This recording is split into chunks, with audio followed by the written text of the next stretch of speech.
नमस्कार विद्यार्थी मित्रांनो, मी PSI बिपिन चव्हाण आजच्या व्हिडिओमध्ये आपल्या सर्वांचं खूप खूप स्वागत करतो। पहा, आजच्या व्हिडिओमध्ये आपण पाहणार आहोत तर सरळ सेवा भरती असू दे किंवा पोलीस भरती असू दे किंवा तलाठी भरती असू दे, या विषयामध्ये जीके अंतर्गत इतिहास विषयाचे विचारले जाणारे महत्त्वाचे प्रश्न की जे येण्याची दाट शक्यता आहे। तर पहा, यामधला पहिला प्रश्न आहे, राज्य पुनर्रचना आयोगाचे अध्यक्ष खालीलपैकी कोण होते? डॉक्टर राजेंद्र प्रसाद, रघुनाथ परांजपे, फाजल अली, न्यायमूर्ती SK दार। तर पहा, राज्य पुनर्रचना आयोगाचे अध्यक्ष होते, पर्याय क्रमांक 3 हे उत्तर बरोबर आहे। पहा, फाजल अली हे राज्य पुनर्रचना आयोगाचे अध्यक्ष होते।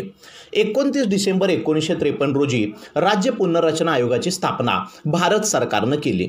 त्यावेळेला पहा, फाजल अली अध्यक्ष होते आणि त्याचे 2 सदस्य होते, त्यामधले एक होते हृदयनाथ कुंजरू तर दुसरे होते KM पन्नीकर। यामध्ये आणखीन एक पर्याय पहा, रघुनाथ परांजपे, त्यांना रँगलर असं म्हटलं जातं। आणि पहा, संयुक्त महाराष्ट्र समिती अधिवेशन जे 1954ला झालं तर त्या अधिवेशनाचे ते अध्यक्ष होते। डॉक्टर राजेंद्र प्रसाद हे तर घटना समितीचे अध्यक्ष होते। आणि पहा, 1948मध्ये भाषावार प्रांतरचनेमध्ये प्रांताची रचना कशी असावी यासाठी चौकशी करण्यासाठी जी समिती होती, तर ती समिती पहा, घटना समितीचे अध्यक्ष डॉक्टर राजेंद्र प्रसाद यांनी कमिशन नेमलं होतं ते। आणि ही जी समिती होती किंवा हे जे कमिशन होतं ते होतं दार कमिशन। चौथा पर्याय बघा, SK दार, तर जे न्यायमूर्ती SK दार हे या दार कमिशनचे अध्यक्ष होते। पहा, दार कमिशननं भाषावर प्रांतरचना ही भारताच्या एकात्मतेस बाधक ठरेल असं मत त्यावेळेला दिलेलं होतं। मित्रांनो, दुसरा प्रश्न आहे, द्वैभाषिक मुंबई राज्याचे पहिले मुख्यमंत्री कोण? पहा, बाळासाहेब खेर, यशवंतराव चव्हाण, मोरारजी देसाई, शंकरराव देव। तर पहा, द्वैभाषिक मुंबई राज्याचे पहिले मुख्यमंत्री होते, पर्याय क्रमांक 2 बरोबर आहे। पहा, यशवंतराव चव्हाण हे पहिले मुख्यमंत्री होते। 1 नोव्हेंबर 1956 रोजी द्वैभाषिक मुंबई राज्याची स्थापना झाली। पहा, त्यानंतर काय झालं पुढं, तर एप्रिल 1960मध्ये संसदेनं मुंबई पुनर्रचना कायदा संमत केला आणि त्यानुसार पहा, 1 मे 1960 रोजी स्वतंत्र महाराष्ट्र राज्याची स्थापना झाली। तर स्वतंत्र महाराष्ट्र राज्याचे पहिले मुख्यमंत्री सुद्धा यशवंतराव चव्हाण हेच होते। मग शंकरराव देव कोण होते? तर पहा, महाराष्ट्र एकीकरण परिषद जी होती त्याचे ते अग्रणी नेते होते। तर महाराष्ट्रापासून मुंबई वेगळी केल्यास आपण प्राणपणाने विरोध करू असं शंकरराव देव यांनी त्यावेळेला घोषित केलेलं होतं। तर बाळासाहेब खेर हे मुंबई प्रांताचे पहिले मुख्यमंत्री। पहा, मुंबई प्रांत जो पूर्वी होता तर त्याचे पहिले मुख्यमंत्री होते बाळासाहेब खेर। तर बाळासाहेब खेर यांच्यानंतर मोरारजी देसाई हे मुंबई प्रांताचे मुख्यमंत्री झाले। पहा, तिसरा पर्याय मोरारजी देसाई, तर ते त्यानंतर मुंबई प्रांताचे मुख्यमंत्री झाले होते। तर चंद्र सूर्य असेपर्यंत मुंबई महाराष्ट्राला मिळणार नाही असं विधान मोरारजी देसाई यांनी त्यावेळेला केलेलं होतं। त्यानंतर पहा पुढं 1 मे 1960 रोजी महाराष्ट्र राज्याची स्थापना झाली आणि पहा, मुंबई महाराष्ट्रामध्ये आली। त्यासाठी जो संयुक्त महाराष्ट्राचा लढा झाला होता, त्या लढ्यामध्ये बलिदान केलेल्या सर्व नेत्यांना आपण खूप खूप नमन करायला हवं। तिसरा प्रश्न आहे पहा, समता सैनिक दलाची स्थापना कोणी केली? समता सैनिक दल, विठ्ठलरामजी शिंदे, छत्रपती शाहू महाराज, गोपाळ बाबा वलंगकर आणि चौथा पर्याय पहा, डॉक्टर बाबासाहेब आंबेडकर। तर मित्रांनो, याचं उत्तर आहे पर्याय क्रमांक 4, डॉक्टर बाबासाहेब आंबेडकर। तर समता सैनिक दलाची स्थापना डॉक्टर बाबासाहेब आंबेडकर यांनी केली होती 25 नोव्हेंबर 1926 रोजी। बघा, 25 नोव्हेंबर 1926 नागपूर या ठिकाणी त्यांनी स्थापना केली होती आणि ही एक सामाजिक स्वरूपाची संघटना होती। पहा, या संघटनेचा उद्देश काय होता, तर दलित बांधवांना गुलामगिरीतून मुक्त करणे, दलित बांधवांना गुलामगिरीमधून मुक्त करणे हा या संघटनेचा उद्देश होता। या पर्यायामध्ये अजून एक विठ्ठलरामजी शिंदे नाव आहे बघा, depressed classes mission of India याची स्थापना विठ्ठलरामजी शिंदे यांनी केली होती। आणखीन एक पर्याय पहा, गोपाळ बाबा वलंगकर, तर गोपाळ बाबा वलंगकर यांच्यावरती महात्मा फुले यांच्या विचारांचा प्रभाव होता आणि त्यांनी पहा एक ग्रंथ लिहिला होता, त्याचं नाव आहे विटाळ विध्वंसन। त्यांनी सुद्धा अस्पृश्यता निवारणाचं खूप मोठं काम केलेलं आहे। चौथा प्रश्न, शतपत्रे लिहून स्त्रियांच्या समस्यांचे विवेचन करणारे खालीलपैकी समाजसुधारक कोण? पहा, शतपत्र लिहून आणि त्या शतपत्रामधून स्त्रियांच्या समस्यांचं विवेचन करणारे कोण समाजसुधारक आहेत? लोकहितवादी, भाऊ महाजन, जगन्नाथ शंकर शेठ, रमाबाई रानडे। तर पहा, याचं बरोबर उत्तर आहे पर्याय क्रमांक 1, लोकहितवादी म्हणजेच गोपाळ हरी देशमुख यांनी शतपत्र लिहिली। आणि पहा भाऊ महाजन यांच्या प्रभाकर या साप्ताहिकामध्ये प्रकाशित होत होती त्यांची शतपत्र. पर्याय क्रमांक 2 मध्ये भाऊ महाजन आहे बघा. तर हे भाऊ महाजन यांचं जे साप्ताहिक होतं प्रभाकर, यामध्ये गोपाळ हरी देशमुख म्हणजेच लोकहितवादी यांनी लिहिलेली शतपत्र प्रसिद्ध होत होती. यामध्ये रमाबाई रानडे सुद्धा एक पर्याय पहा. तर त्यांनी भारत महिला परिषदेची स्थापना केली होती. त्याच पद्धतीनं सेवा सदन या संस्थेची स्थापना सुद्धा रमाबाई रानडे यांनी केलेली होती. 5वा प्रश्न आहे, सातारा या ठिकाणी शाहू बोर्डिंग हाऊसची स्थापना कोणी केली? सातारा आणि Shahu boarding house. Doctor Babasaheb Ambedkar, Chhatrapati Shahu Maharaj, Bapuji Salunkhe, Karmaveer Bhaurao Patil. पहा 4 पर्याय आहेत. तर यामध्ये पर्याय क्रमांक 4 बरोबर आहे. तर सातारा या ठिकाणी शाहू बोर्डिंग हाऊसची स्थापना कर्मवीर भाऊराव पाटील यांनी केली होती. पहा 1919 मध्ये त्यांनी रयत शिक्षण संस्थेची स्थापना सुद्धा केलेली होती कर्मवीर भाऊराव पाटील यांनी. तसंच पहा यामध्ये आणखीन एक पर्याय बापूजी साळुंखे. तर बापूजी साळुंखे यांनी स्वामी विवेकानंद शिक्षण संस्थेची स्थापना 1954 मध्ये केली होती. तर डॉक्टर बाबासाहेब आंबेडकर यांनी पहा मुंबईमध्ये सिद्धार्थ कॉलेज आणि औरंगाबादमध्ये मिलिंद कॉलेजची स्थापना केलेली होती. पुढं 6वा प्रश्न, मराठीतील पहिली स्वतंत्र सामाजिक कादंबरी यमुना पर्यटन खालीलपैकी कोणी लिहिली? संत एकनाथ, बाबा पद्मनजी, नारायण सुर्वे, इरावती कर्वे. तर पहा मराठीतील पहिली स्वतंत्र सामाजिक कादंबरी लिहिली होती पर्याय क्रमांक 2 बाबा पद्मनजी यांनी. पहा ही यमुना पर्यटन नावाची कादंबरी आहे. ती मराठीतली पहिली कादंबरी आहे सामाजिक स्वरूपाची आणि स्वतंत्र अशी सामाजिक कादंबरी ती आहे. त्यानंतर पहा संत एकनाथ आहेत. एकनाथांची भारुडं प्रसिद्ध आहेत. एकनाथी भागवत प्रसिद्ध आहे. नारायण सुर्वे आहेत. पहा नारायण सुर्वे यांचा काव्यसंग्रह प्रसिद्ध आहे माझे विद्यापीठ म्हणून. तर इरावती कर्वे यांची कादंबरी प्रसिद्ध आहे युगांत ही कादंबरी इरावती कर्वे यांनी लिहिलेली आहे. पुढं पहा 7वा प्रश्न, अर्थसंकल्प सोप्या भाषेत हे पुस्तक खालीलपैकी कोणाचे? पहा अर्थसंकल्प सोप्या भाषेत. उद्धव ठाकरे, शरद पवार, देवेंद्र फडणवीस, सुशील कुमार शिंदे. खालचे पर्याय आहेत. यावरून तुमच्या लक्षात आलं असेल की हे पुस्तक अलीकडंच लिहिलेलं आहे, म्हणजे या नेत्यांपैकी कुणाचं तरी आहे. तर ते कुणाचं आहे? तर पर्याय क्रमांक 3 बरोबर आहे. पहा देवेंद्र फडणवीस. त्यांचं पूर्ण नाव आहे देवेंद्र गंगाधरराव फडणवीस. मार्च 2020 मध्ये त्यांनी हे पुस्तक लिहिलेलं आहे. ते महाराष्ट्राचे मुख्यमंत्री होते. पहा तर शरद पवार दुसरा पर्याय आहे. शरद पवार यांचं आत्मचरित्र प्रसिद्ध आहे लोक माझे सांगाती. शरद पवार यांच्याबद्दल आणखी एक सांगण्यासारखी गोष्ट आहे, म्हणजे शरद पवार हे महाराष्ट्राचे सर्वात तरुण मुख्यमंत्री होते. म्हणजे पहा ते 38व्या वर्षी मुख्यमंत्री झालेले होते. तर पहा दुसरे तरुण मुख्यमंत्री हे आहेत देवेंद्र फडणवीस. म्हणजे शरद पवार यांच्यानंतर दुसरे तरुण मुख्यमंत्री आहेत देवेंद्र फडणवीस. 8वा प्रश्न, खालीलपैकी कोणी पुण्यामध्ये पहिली मुलींची शाळा सुरू केली? पहा मुलींची शाळा पुण्यामध्ये पहिली कोणी सुरू केली? महात्मा फुले, छत्रपती शाहू महाराज, लोकमान्य टिळक, भाऊ दाजी लाड. तर पहा पर्याय क्रमांक 1 बरोबर आहे की महात्मा फुले यांनी पुण्यामध्ये पहिली मुलींची शाळा स्थापन केली. पुण्यामध्ये पहा त्यांनी 1848 मध्ये भिडेवाड्यात, जो बुधवार पेठेमध्ये आहे भिडेवाडा, त्या ठिकाणी पहा त्यांनी पुण्यात पहिली मुलींची शाळा स्थापन केली. त्यांचं पूर्ण नाव पहा ज्योतिबा गोविंदराव फुले. यामध्ये आणखीन एक पर्याय पहा भाऊदाजी लाड. त्यांचं पूर्ण नाव आहे रामचंद्र विठ्ठल लाड.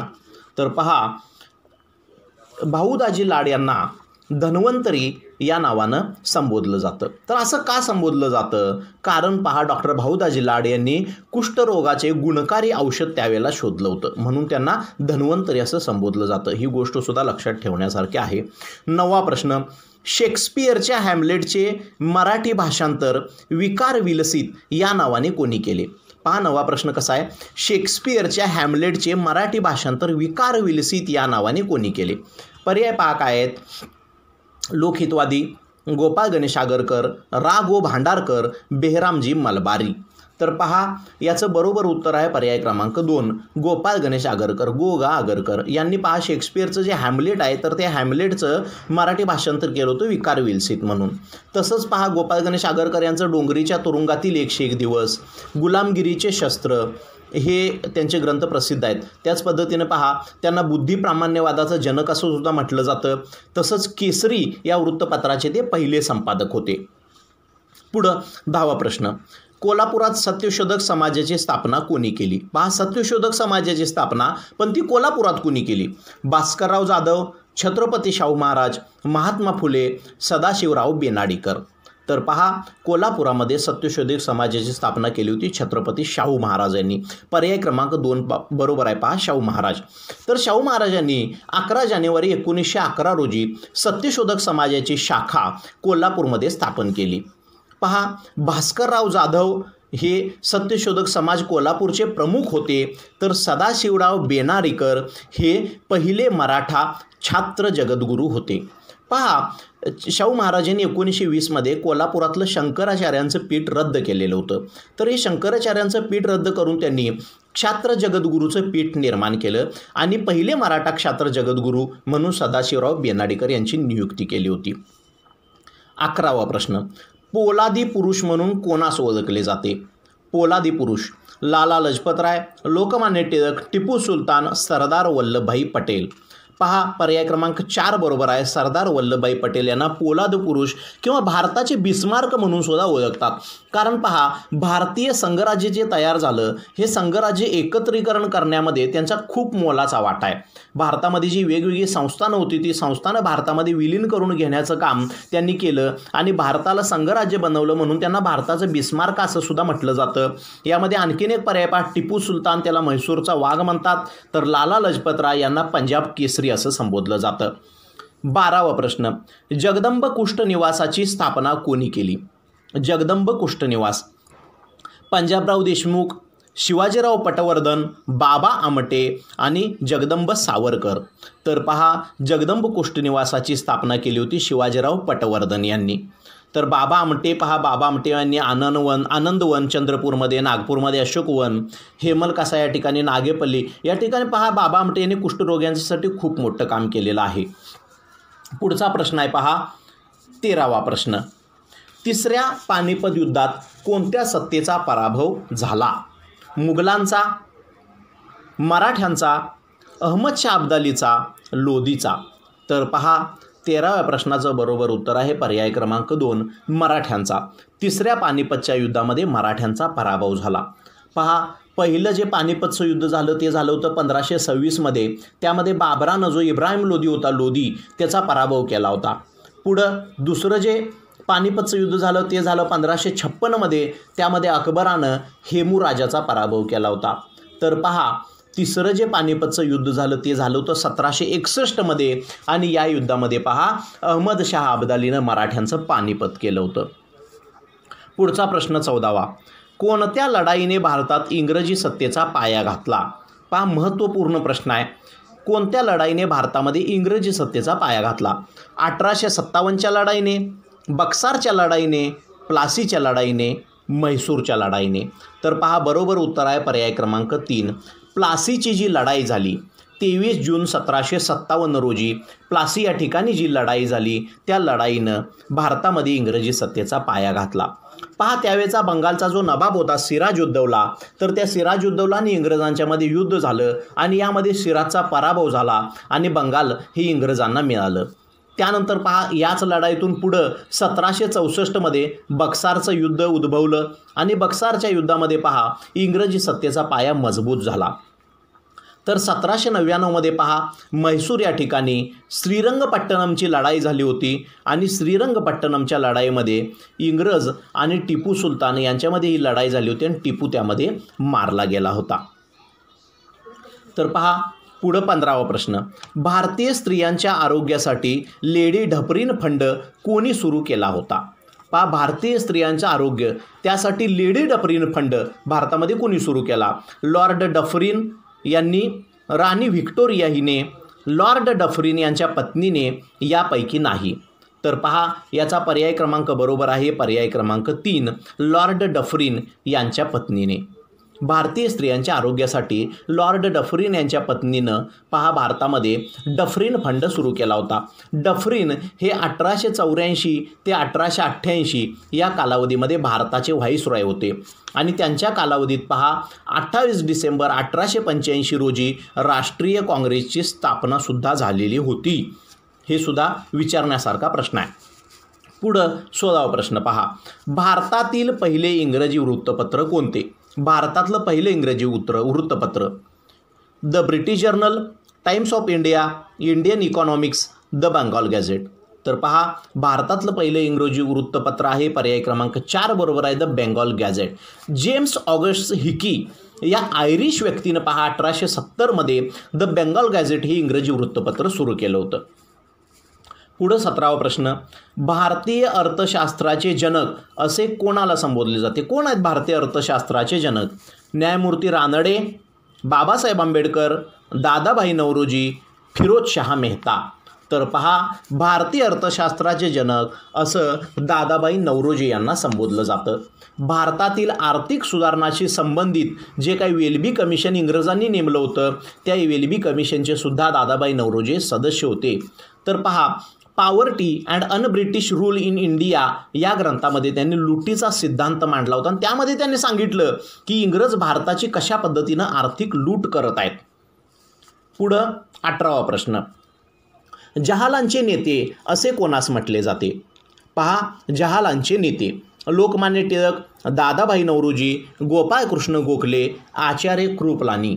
तर पहा जहालांचे नेते असं पर्याय क्रमांक 1 लोकमान्य टिळक यांना म्हटलं जातं कारण 1905 ते 1920 या कालावधीमध्ये पहा टिळकांचा राष्ट्रीय चळवळीमध्ये खूप मोठा प्रभाव होता. त्यामुळे 1905 ते 1920 हे युग टिळक युग म्हणून ओळखलं जातं. तर या व्यतिरिक्त जे काय पर्याय दादाभाई नौरोजी, गोपाळकृष्ण गोखले, आचार्य कृपलानी हे सर्व पहा मवाळवादी नेते होते. तर दादाभाई नौरोजी पहा हे जहाल आणि मवाळ या दोघांच्या मधले नेते होते. दोघांच्यामध्ये समन्वय साधण्याचं काम ते करत होते. 19वा प्रश्न, खालीलपैकी काळा कायदा कोणता की ज्यामुळे जलियनवाला बाग हत्याकांड घडून आले? पहा काळा कायदा की त्यामुळे जलियनवाला बाग हत्याकांड घडलं. मॉन्टपर्ट कायदा, रौलेट कायदा, वृत्तपत्र निर्बंध कायदा, बंगालच्या फाळणीचा कायदा. पहा बरोबर उत्तर आहे पर्याय क्रमांक 2 रौलेट ॲक्ट, त्याला काळा कायदा असं म्हटलं जातं. पहा सिडने रौलेटच्या शिफारशीनुसार 1919 मध्ये ब्रिटिशांनी रौलेट कायदा संमत केला आणि त्यानुसार पहा काय होतं त्या कायद्यामध्ये, तर कोणत्याही भारतीयाला विना चौकशी तुरुंगात डांबण्याचा अधिकार सरकारला मिळाला. म्हणजे ब्रिटिश सरकार कोणत्याही भारतीयाला कोणतीही चौकशी न करता तुरुंगात टाकू शकत होतं. म्हणून या कायद्याविरोधात देशभर आंदोलनं करण्यात आलेली होती. पुढं 20वा प्रश्न, पहिली गोलमेज परिषद कोठे पार पडली? पहा पहिली गोलमेज परिषद नवी दिल्ली, मुंबई, वॉशिंग्टन की लंडन? तर पर्याय क्रमांक 4 बरोबर आहे लंडन. तर पहिली गोलमेज परिषद लंडनला पार पडली आणि सर्व गोलमेज परिषदा म्हणजे 3 ज्या गोलमेज परिषदा झाल्या त्या तिन्ही लंडनला पार पडल्या. सायमन कमिशनचा अहवाल नाकारल्याने त्यावर विचार करण्यासाठी आणि पहा भारतामध्ये जे काही घटनात्मक सुधारणांचा आराखडा तयार करायचा होता तर त्यासाठी ही सायमन कमिशन बोलवण्यात आलेली होती आणि तिन्ही सायमन कमिशन लंडनला पार पडलेले आहेत. तर मित्रांनो आजचा व्हिडिओ तुम्ही पूर्णपणे ऐकलात त्याबद्दल मी तुमचा आभारी आहे. तुम्हाला व्हिडिओ कसा वाटला हे तुम्ही मला कमेंटमध्ये सांगा. जर व्हिडिओ आवडला असेल, प्रश्न आवडले असतील, प्रश्नांचं स्पष्टीकरण आवडलं असेल आणि जर तुम्हाला खरंच हे परीक्षेसाठी उपयुक्त आहे असं मनापासून वाटत असेल तर तुम्ही माझ्या व्हिडिओला लाईक करा, आपल्या चॅनलला सबस्क्राईब करा. परीक्षेसाठी सर्वांना खूप खूप शुभेच्छा. धन्यवाद.